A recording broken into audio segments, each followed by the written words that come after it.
హరే కృష్ణ పిల్లలు, ఇప్పుడు మనందరం ఇక్కడ దేనికి కూర్చున్నాం చెప్పండి?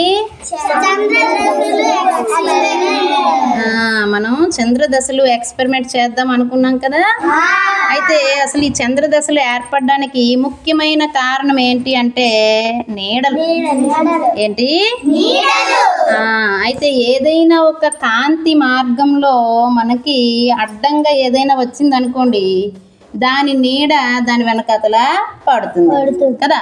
అదే ఇప్పుడు మనం చూద్దాం. చూడండి పిల్లలు, ఇప్పుడు ఒక లైట్ ఉంది కదా, ఈ లైట్ నుంచి కాంతి ప్రసరిస్తుందా లేదా? అయితే ఈ కాంతి ప్రసరించే దారిలో ఒక ఎరేజర్ అడ్డుగా వచ్చింది చూడండి. ఎరేజర్ నీడ ఈ పుస్తకం మీద పడుతుందా లేదా? ఒకవేళ ఒక పెన్సిల్ అడ్డు వచ్చింది చూడండి, పెన్సిల్ నీడ కనిపిస్తుంది కదా. ఈ విధంగానే మనకి చంద్రదశలు కూడా ఏర్పడుతున్నాయి. పిల్లలు ఇక్కడ చూడండి, చంద్రుడు బాగా మెరుస్తూ కనిపిస్తున్నాడు కదా. చంద్రుడికి స్వయం ప్రకాశ శక్తి లేదు.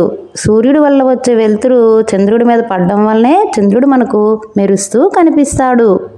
సూర్యుడికి చంద్రుడికి మధ్యలో భూమి అడ్డంగా రావడం వల్లనే మనకి చంద్రదశలు ఏర్పడుతున్నాయి.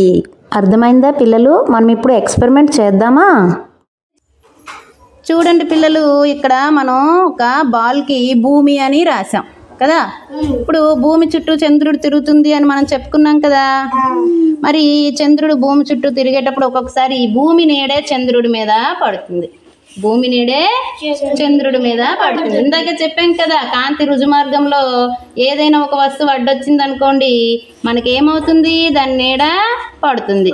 ఇప్పుడు ఈ భూమి నీడే మనకి చంద్రుడి మీద పడుతుంది. ఇక్కడ మీ అందరికీ కనిపిస్తుందా?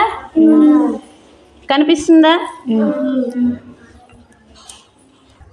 చూడండి పిల్లలు, ఇప్పుడు భూమి నీడ ఇక్కడ పూర్తిగా చంద్రుడిని మూసేసింది. ఇప్పుడు మనకి చంద్రుడు కనిపించడు. దీన్నే మనం ఏమన్నాం?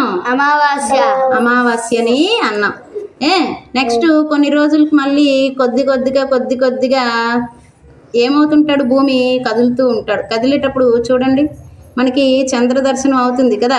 పాడ్యమి, విధియ, తదియ, చవితి, పంచమి, షష్ఠి, సప్తమి, అష్టమి, నవమి, దశమి, ఏకాదశి, ద్వాదశి, త్రయోదశి, చతుర్దశి, పూర్ణిమ. పూర్ణిమ అయినప్పుడు చూడండి మీకు ఎలా కనిపిస్తున్నాడు ఇప్పుడు చంద్రుడు?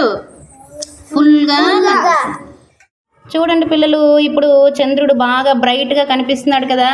ఇదేమంటాం? దీన్ని ఏమంటాం? ఇలా మెరుస్తూ వస్తే చంద్రుడు ఫుల్గా పూర్ణిమ లేదా పౌర్ణమి అని అంటాం.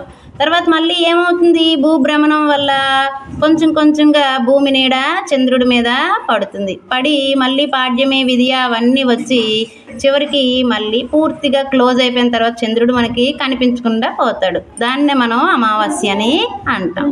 ఈ విధంగా మనకి చంద్రదశలు ఏర్పడతాయి. చూడండి క్లియర్గా కనిపిస్తుంది కదా. చంద్రుడు ఇలాగే మూసుకుంటాడు, మళ్ళీ ఇలా భూభ్రమణం వల్ల మళ్ళీ ఓపెన్ అవుతాడు అన్నమాట.